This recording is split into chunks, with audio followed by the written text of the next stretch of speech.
Baik, untuk pertemuan kali ini, topik yang akan saya sampaikan yaitu, terkait susunan 2 buah cermin ya. Nah, dari minggu-minggu sebelumnya kan, kita udah membahas terkait cermin lengkung, itu bagaimana sifatnya dari cermin lengkung tersebut, yang terdiri dari cermin cekung dan cermin cembung kan. Kemudian kita belajar juga tentang 3 sinar istimewa pada cermin lengkung. Selain itu kita pun juga belajar juga tentang sistem penomor ruangan, yang fungsinya hanya untuk menyebutkan sifat bayangan efek dari pemantulan cermin lengkung tersebut, gitu. Kemudian akhirnya kita ada perhitungannya. Nah, terakhir sekarang kita akan mempelajari susunan 2 buah cermin. Jadi maksudnya itu gimana proses terbentuknya bayangan jika disusun di antara 2 buah cermin. Misalkan ada cermin cekung dengan cermin cekung lagi atau cermin cekung dengan cermin datar. Nah, gimanakah proses terbentuknya bayangan itu? Kita langsung aja masuk ke materinya. Nah ini. Misalkan kita, tinjau 2 buah cermin lengkung dengan jarak di antara kedua buah cermin di sini yaitu D, yaitu jarak di antara kedua cermin. Misalkan ini cermin cekung A-nya, ini cermin cekung B, dan ini bendanya. Dalam proses pemantulannya di sini ya, si benda ini dia dipantulkan dulu oleh cermin A. Nah, sehingga kan ini kita menggunakan sifat sinar yang pertama nih, sinar datang ke cermin A, dipantulkan menuju ke titik fokus di A. Kemudian sinar dari benda melalui titik fokus di A, kemudian dipantulkan sejajar. Nah, di sini ada titik temu, gitu. Nah, ini kita umpamakan jarak benda terhadap cermin A-nya adalah SA. Karena ini adalah bayangan, nah ini bayangan untuk benda A, tetapi ini sebagai benda untuk cermin B. Jadi gitu. Ngerti nggak maksudnya Bapak Ibu? Jadi misalkan ini dipantulkan oleh cermin A, di sinilah terbentuk bayangan. Nah ini, bayangan benda untuk oleh cermin A itu berfungsi sebagai benda untuk cermin B. Nah, makanya berarti si benda ini menurut B dia berjarak SB. Kemudian dia dipantulkan lagi ke cermin oleh cermin B. Jadi ini sifat sinar yang pertama datang ke sini, pantulkan melalui titik fokus. Kemudian ini menuju ke titik fokus B-nya, pantulkan sejajar sumbu utama. Nah, inilah yang disebut dengan bayangan akhir. Nah, ini bayangan akhirnya adalah dari pemantulan oleh cermin A dan cermin B. Maka kalau ditanya ini sifat bayangannya gimana ini? Maka ini kalau ditanya sifat bayangannya, ini jatuh di depan cermin. Berarti ini adalah nyata. Kita lihat, ini benda aslinya tegak. Dan ini pun juga tegak. Berarti ini adalah nyata tegak. Kemudian kalau kita lihat prosesnya ini jadi lebih kecil. Berarti ini adalah nyata tegak diperkecil. Nah, sekarang saya ulangi lagi, makanya Bapak Ibu jangan sekali-kali menyatakan bahwa nyata itu pasti terbalik ataupun maya itu tegak. Tidak berlaku jika pada susunan 2 buah cermin. Jadi kalaupun juga kemarin saya menyatakan nyata terbalik itu prosesnya hanya untuk 1 kali pemantulan atau maya tegak itu hanya 1 pemantulan. Untuk konsep 2 pemantulan belum tentu bahwa nyata itu terbalik. Buktinya apa? Ini. Buktinya yang ini apa ini? Ini nyata tegak gitu. Paham ya Bapak Ibu? Bisa dipahami? Jadi jangan sekali-kali bahwa nyata pasti selalu terbalik, belum tentu gitu. Itu hanya berlaku untuk 1 kali pemantulan. Sekalipun saya suka menyatakan nyata terbalik itu hanya untuk dipermudah diingat aja gitu. Tapi dengan syarat hanya terjadi pada 1 kasus pemantulan aja gitu. Nah, bagaimanakah, ini jarak di kedua cermin kita umpamakan karena jarak kedua cermin itu adalah D, berarti kalau dilihat dari gambar kita bisa tahu, ini kan jarak dari cermin ke benda, bayangan itu SA aksen, tapi ini benda untuk cermin B jaraknya adalah SB. Sehingga jarak kedua cermin itu adalah SA aksen ditambah SB. Nah, perbesaran bayangannya gimana? Karena dia mengalami 2 kali pemantulan, yaitu pemantulan dari cermin A dengan pemantulan dari cermin B, otomatis perbesarannya pun juga dia 2 kalinya, yaitu ada perbesaran dari cermin A dikali perbesaran oleh cermin B, gitu. Nah, ini kan kita tahu kan rumus perbesarannya itu untuk MA berarti negatif SA aksen per SA dikali negatif SB aksen per SB. Di mana D-nya itu tadi ini udah disebutkan ya, SA aksen ditambah SB. Dengan D adalah jarak antara cermin. Oke, Bapak Ibu ada yang tanyakan sampai sini silakan. Terkait susunan dua buah cermin lengkung atau cermin datar ini. Nah, ini. Kita langsung ada ke contoh soal nih. Nah, di sini nih. Di sini disebutkan ada dua buah cermin cekung A dan B saling berhadapan. Berarti kayak baru gambar sebelumnya gitu. Jari-jari kedua cermin adalah 16 cm. Sebuah benda diletakkan 12 cm di muka cermin A. Jika tinggi bayangan akhir akibat pemantulan oleh cermin A dengan B adalah 4 kali benda semula dan nyata, maka jarak antara kedua cermin tersebut adalah. Jadi kita bisa digambarkan. Oh, ini ada optionnya dulu. Ini 15 katanya, 20, 24, 28, dan 48 cm. Berarti yang di sini yang cari di soal ini adalah kita mencari jarak antara kedua buah cermin. Kalau jarak itu adalah apa? D. Ya, ini D-nya itu berapa? Berarti kan ilustrasi gambar di sini. Kan ini cermin A dengan cermin B berhadapan. Berarti kayak gini. Nah, ini maksud berhadapan itu permukaan pantulannya yang berhadapan. Nah, kayak tadi aja di contoh soal gitu. Nah, ini kayak tadi gambar, ini hanya sebatas ini. Kan kita ini dipantulkan oleh cermin A, terbentuk bayangan, bayangan di sini jadi benda untuk B.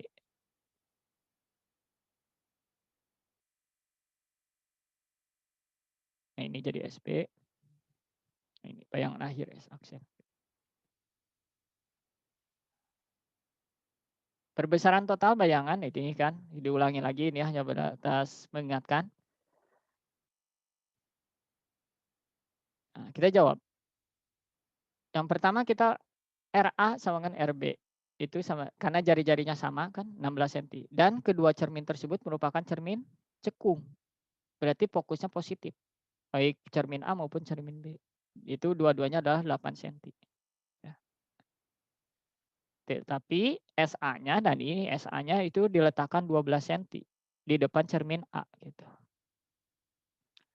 Maka kita langsung cari aja nih perbesaran MA-nya berapa gitu.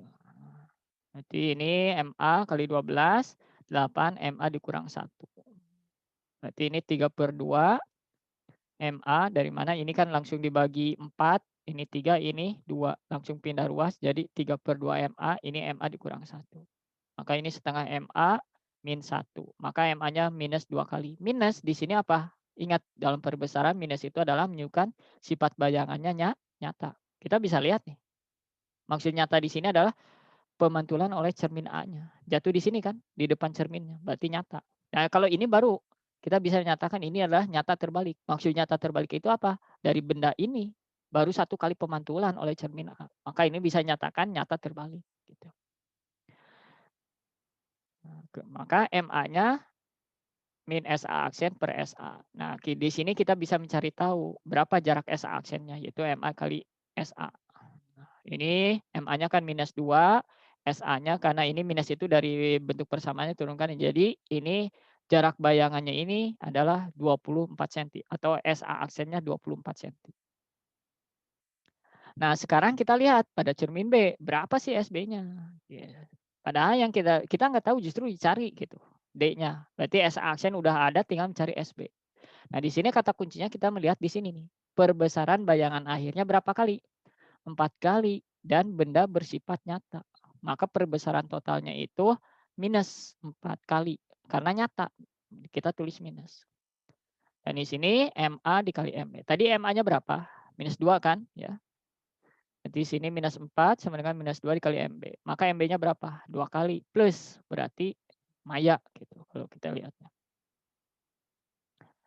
Maka ini MB kali SB, FB, MB min 1. 2SB ini 8, 2 min 1. 2SB 8 dikali 1. Maka SB-nya berapa? 4 cm. Nah, itu sifat apa? Jarak dari SB-nya adalah 4 cm. Nah, berarti kalau ini 24, ini 4. Otomatis jarak antara kedua cerminnya berapa? Yaitu adalah 24 ditambah 4. Ini kan 24, ini 4. Sama dengan berapa? 28 senti. Nah, oke. Ada yang tanyakan nggak Bapak Ibu? Ini terkait soal nomor 1 dulu. Itu 28 senti contoh soalnya.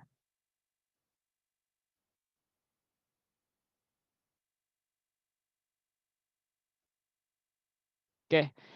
Kalau nggak ada, kita lanjut aja soal berikutnya. Ini soal nomor 2. Keping kaca tipis yang dapat memantulkan sebagian cahaya terletak pada jarak 6 senti di depan cermin cembung. Sebuah benda diletakkan pada jarak A senti di muka keping kaca, sehingga bayangannya dalam keping kaca berimpit dengan bayangannya dalam cermin cembung. Perhatikan gambar seperti berikut ini nih. Ini gambarnya belum muncul. Nah, kayak gini. Jadi maksudnya ini gini Bu, Bapak Ibu. Ini ada cermin kaca, keping tipis itu ini. Nah ini, cermin A. Ini kan kita ada kan cermin datar yang setengah transparan, yang sifatnya itu satu meneruskan, yang satu memantulkan. Biasanya ini adalah, cermin-cermin ini sering digunakannya pada, kamar mandi di hotel-hotel. Coba perhatikan, kalau kayak kita menempelkan tangan ke cermin, seakan-akan kayak nggak kayak napak aja gitu. Nah ini biasanya konsepnya dari sini nih. Itu jadi sifatnya itu sebagian meneruskan, sebagian memantulkan.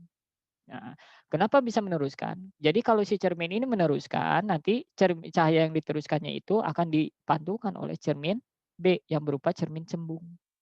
Kalau dipantulkan berarti kita menggunakan sifat pemantulan bayangan oleh cermin datar gitu. Jadi si benda ini pada fisiknya dia itu mengalami dua kali pemantulan. Pertama oleh cermin A, kemudian dipantulkan oleh cermin B. Nah, di soal ternyata bayangan oleh cermin A dengan cermin B itu berimpit di sini gitu. Nah, jika jarak benda terhadap cermin A itu adalah A gitu, maka jarak bayangan benda ini terhadap cermin A pun juga pasti A gitu kan ya. Dan kita tahu jarak cermin A terhadap cermin cembung B itu adalah 6 senti. Berarti otomatis jarak benda terhadap cermin B berapa? Itu adalah A ditambah 6. Itu ini A, ini 6. Terus berarti jarak bayangan benda ini terhadap cermin B berapa? Negatif A dalam kurung A dikurang 6. Kenapa negatif? Ada yang tahu alasannya? Silakan. Kita tahu kan kemarin sifat cermin cembung itu gimana? Hanya satu sifat.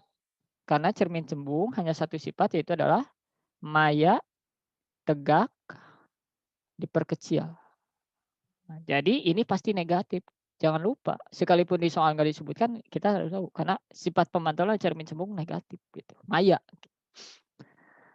Nah, ini A minus 6 dari mana? Kita lihat ini, dari sini ke sini aja A. Berarti dikurang 6, berarti A minus 6. Kita kalikan minusnya, berarti ini jadi min 6 kali min, jadi plus. Ini min A. Jadi S aksennya itu 6 min A. Nah, ini fokusnya pun juga kenapa ini fokus cerminnya jadi 24. Ingat cermin cembung fokusnya negatif. Kita gunakan 1/F sama dengan 1/S per 1/S aksen.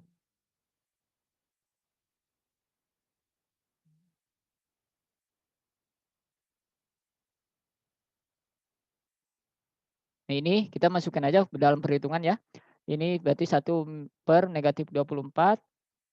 S-nya tadi berapa? S-nya itu ini. Nah, ini menggunakan ini pemantulan pada cermin cembung ya, Bapak Ibu.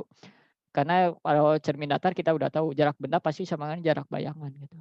Nah, ini S-nya adalah 6 plus A. Ini kan A plus 6 sama dengan 6 plus A. Dan S aksennya adalah 6 min A.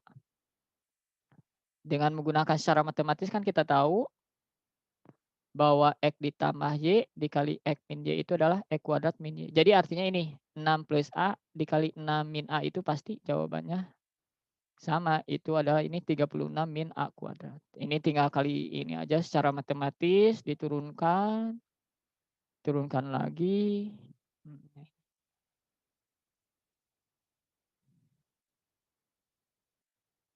4, 24, 81 tinggal diakar.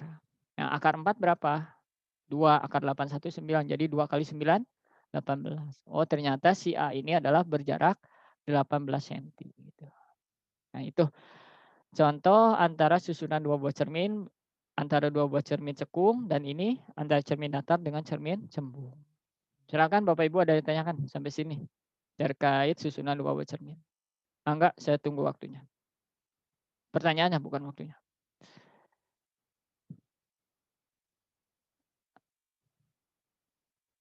Tidak ada yang tanyakan?